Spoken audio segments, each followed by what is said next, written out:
Kyle Larson, with probably the biggest comeback of the season, gets the win here today at the Charlotte Roval. And not only that, but we had a lot of drama today from two playoff drivers at the end of today's race, and it resulted in karma. Let's go ahead and talk about what happened today.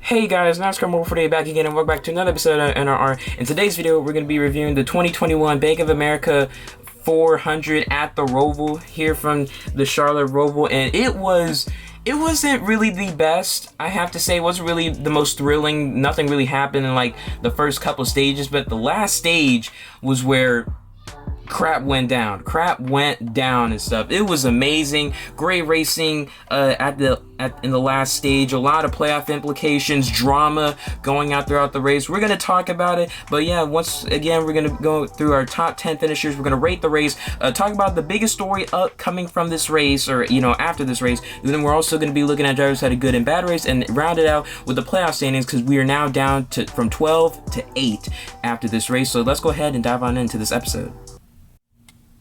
Finishing first was Kyle Larson. Kyle Larson able to get his 7th win of the season, his 13th career win overall, and now this is the 3rd time in a row Hendrick Motorsports has won at the Roval, the first 2 with Chase Elliott, now with Kyle Larson. Also, Kyle Larson becomes the first Hendrick driver to win 7 or more races in a season since Jimmie Johnson in 2009, and Jimmie Johnson went on to win the championship that same year. So definitely something for Kyle Larson. Can he match Johnson in 2009? We'll have to see. And also, just what a comeback for Kyle Larson after all the troubles they had all day with the battery issues and stuff, and they were below the cut line at one point. That must have been nerve-wracking for him, but him and Cliff Daniels did not give up, and they were able to come back and get the win. So props and kudos to Kyle Larson and the 5 team. They're definitely a bit shaken up right now after this one, but we'll see if they can make a full recovery and see if they're ready to rebound and just finish off these NASCAR playoffs and head into the Championship 4 next round.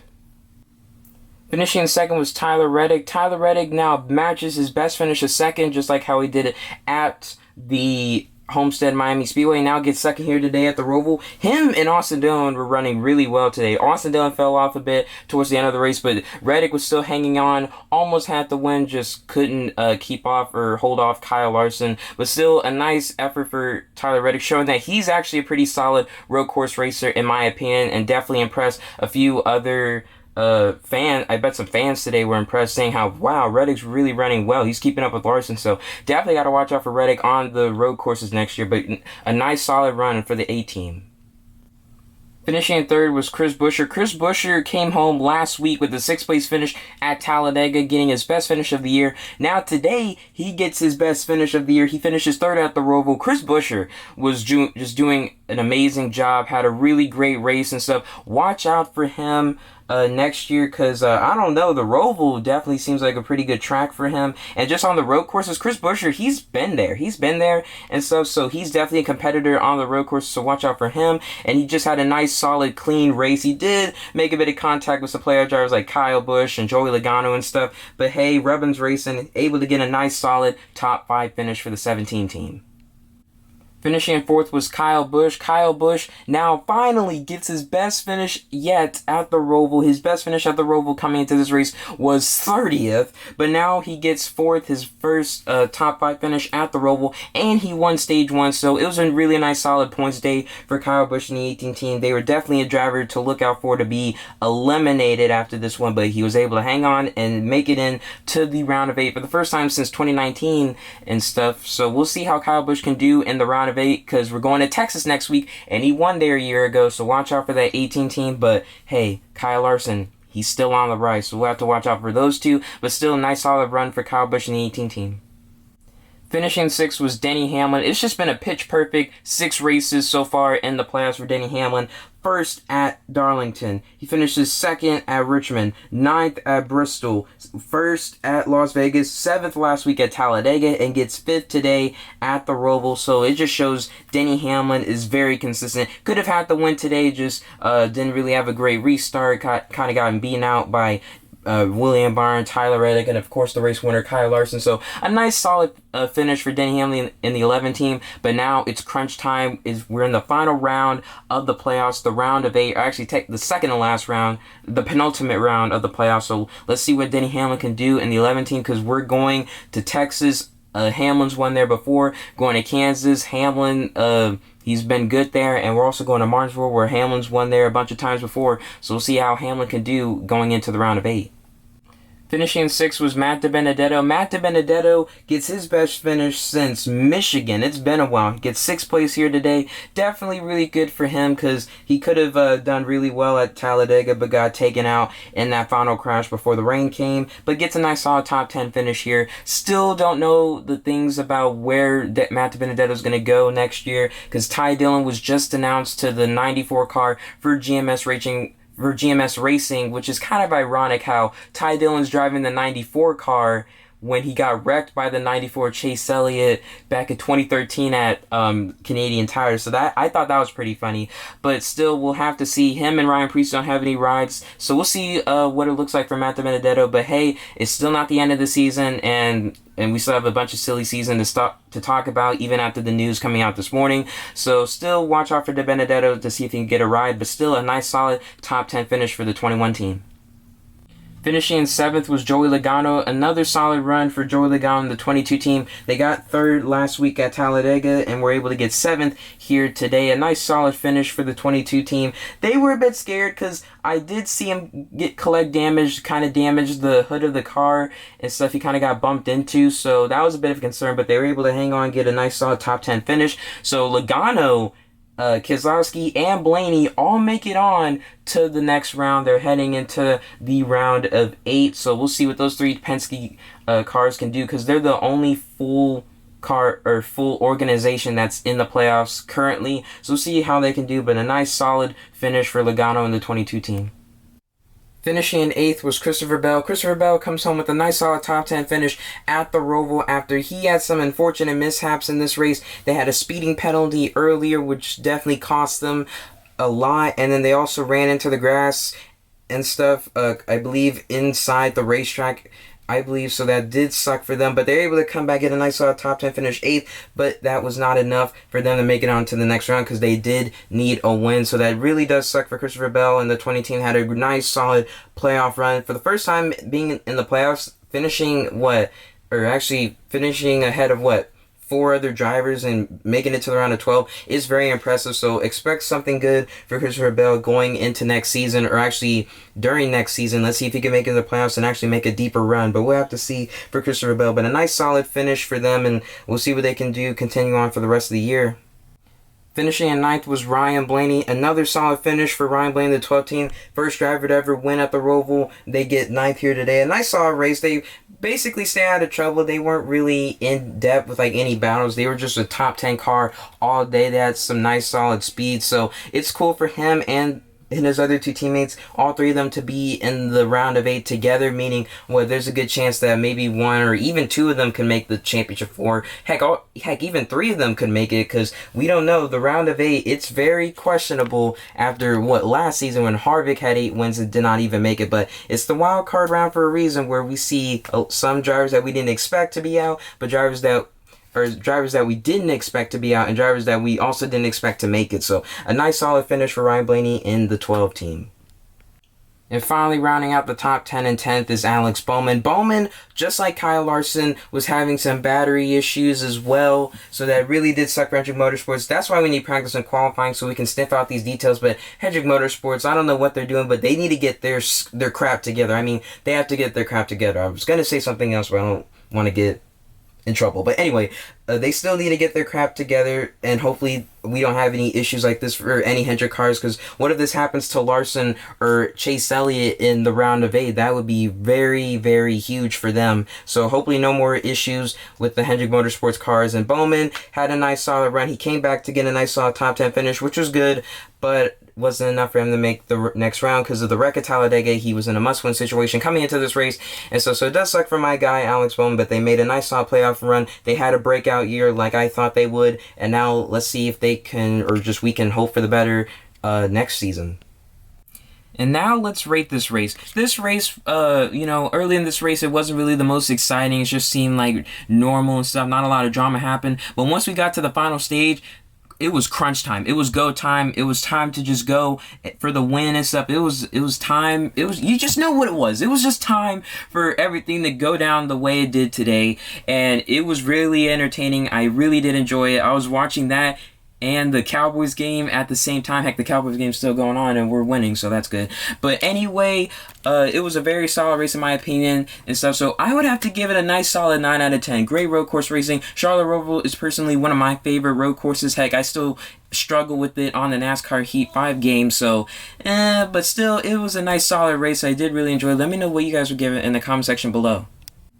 And here we go. The story of the race was the confrontation between Chase Elliott and Kevin Harvick at the Charlotte Roval. So what happened today was when Chase Elliott, he was marching his way through the field. Kevin Harvick was behind. Once Harvick got to the back bumper of Elliott, he shot him through, and Elliott's bumper hit the inside wall once they were about to head back into the Charlotte turn 1 area. And then once that happened, Elliott was trying to turn into Kevin Harvick to wreck him, but then misjudged it and took out Harvick's teammate Cole Custer instead. So felt bad for Cole Custer right there. But once that happened, I just thought to myself, once this race is over, Elliott's gonna go and fight him. That's what I thought. Elliott was just gonna go and fight him. I would not be surprised if Elliott would do that, because Elliott, I don't know where his boiling point is. Nobody does where his boiling point is. No one knows. So it did suck right there for Chase Elliott. They had damage, and then apparently his back bumper that was damaged, a part of it or a piece of it flew off and it made a debris caution, and then I believe a caution after that one was when everyone was making a rebound, or actually a restart. Chase Elliott was marching his way back up through the field and stuff. He was catching up with Denny Hamlin and everyone else, and then Harvick was not too far away. And once they were heading down to the front stretch and heading into the Tums Heartburn turn, or technically the DeWalt wall, doesn't matter, Harvick, that's what I was thinking, was Harvick got a bit intimidated that Chase Elliott was behind him, overdrove the corner and slammed hard into the wall, and that ended his playoff hopes. That's what I thought. I thought it was because Chase Elliott was intimidating Kevin Harvick. That's what everyone thought, but then Harvick just overdrove it. I believe just misjudged it, and I believe he had a bit of contact or a bit of help from Christopher Bell. And immediately after that happened, Chase Elliott said, karma, karma, karma. Just karma. And once that happened, I was thinking, okay, because this all dates back to Bristol 2 to 3 weeks ago, where Harvick ran Chase Elliott the wrong way, cut Elliott's tire down when they were coming up to Josh Bilicki. Harvick was pinching Chase Elliott behind him so that he could clear him, and then Elliott made a comeback through, and then Harvick pinched him up into the wall, cut Elliott's tire down. Elliott got mad. He held up Kevin Harvick to let Kyle Larson, his teammate, win the race, and now Harvick finally, after 2 weeks, now bumps Chase Elliott into the wall, and then Harvick just misjudged the corner and then ended his playoff hopes, and Chase Elliott just said karma, and that probably ended their rivalry right there. That probably put a finish, an end to it right there. But yeah, that happened. I was completely shocked, and I just said karma. Just karma. Karma. Okay? Just karma. So it does suck for Kevin Harvick, but you get what you get and stuff. Because, Elliott, I was thinking, if Elliott would get to Kevin Harvick, would he put the bumper to him? I feel like that he most likely would have. So yeah, if Elliott would have wrecked Harvick instead of Harvick just misjudging a corner, then the rivalry would still be going. But the rivalry ended after Chase Elliott makes it on to the next round, and Harvick just took him out of the playoffs. So that happened and stuff. A huge confrontation. Whose side was I on the whole time? It was Chase Elliott's, because I feel like Chase Elliott had every right to be mad at Kevin Harvick after Harvick cut down his tire, because he took the win away from Elliott. So Elliott had every right to take the win away from him and stuff.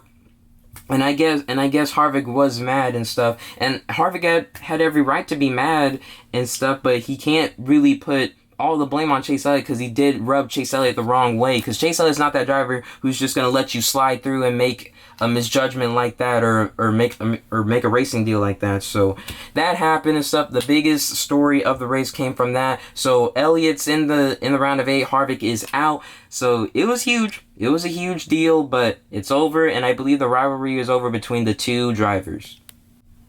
Here are some drivers that I thought had a good day. First off, Chase Elliott, like I said, had a miraculous comeback, able to get a 12th place finish after the issues he's been with today. Daniel Suarez had a nice solid 13th place finish, his best finish on a road course, I believe, this year, because the last 3 road courses, they finished outside the top 30. So finally, a top 20 or top 15 finish for Team Trackhouse on a road course. Bubba Wallace matches his best finish on a road course, 14th. He finishes 14th today and finished 14th at Sonoma back in June. So that's good for Bubba Wallace. And finally, Michael Mcdowell, I want to give him a shout out. He's finished 16th. This is his best finish of this. Best finish in a while. Best finish since the Ally 400 at Nashville. 16th today. It's been a while for Mike McDowell to have a nice soft finish. So those are the drivers I just wanted to shout out that I thought had a good race. Now let's look at the drivers that I think had a bad race.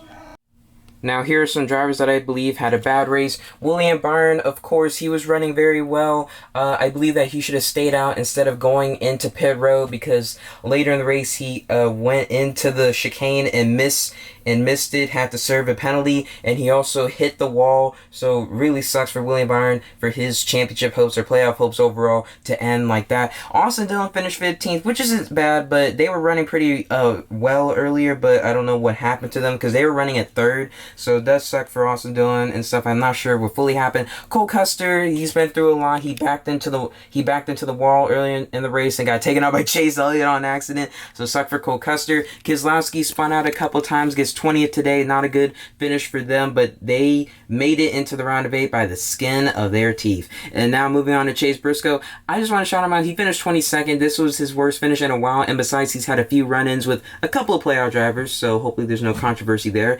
And then next up, Martin Truex Jr. got taken out by Joey Hand, and Truex finished 35th. He's just been having a struggle all race long, so it does suck for Martin Truex Jr., but luckily they made it on to the round of 8, so hopefully this does not happen again for the 19 team. And then finally, Kevin Harvick, of course, ran into the wall in turn 1, and that will end his playoff hopes. So karma, karma, karma. Now let's look at some more drivers that had a bad race.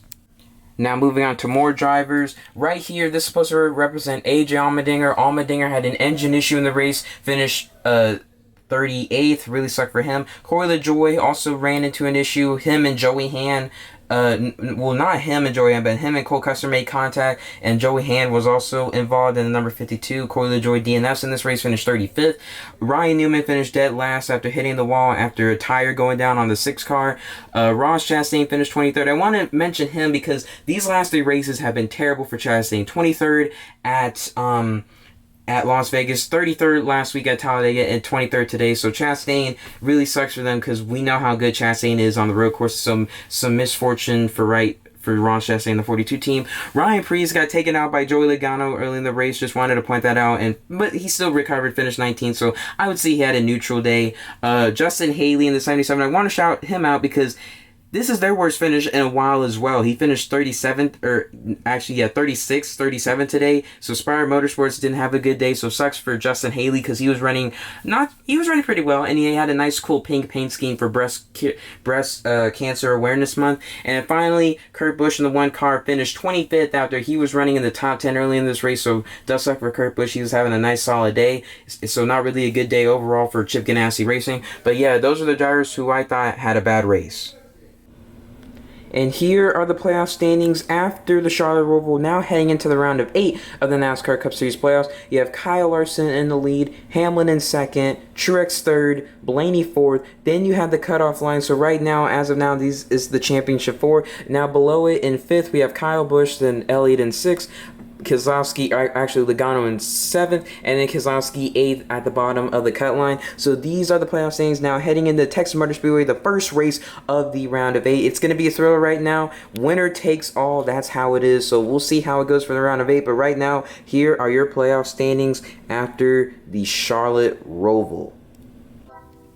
And that's going to do it after today. So guys, thank you guys so much for watching. Please like, comment, share, subscribe. I should have a gaming episode for NASCAR Gaming 48 up tomorrow, so go check that out. Link to my channel will be in the description. Also, if you want to follow me on Instagram, link will be in the description. And subscribe to my gaming channel. That would mean a lot. And also subscribe to this channel. Would mean a whole lot to me, guys. And I appreciate those of you who subscribe, it means a lot to me. And also, we should be having our Cup Series predictions for seeing who do I think will make it into the Championship 4. And we'll have the same thing for the Xfinity Series coming up on Thursday and Friday. So watch out for those videos. But that's going to do it. So guys, thank you guys so much for watching. I'll see you guys in the next one. This is NASCAR Mobile 48. Peace out.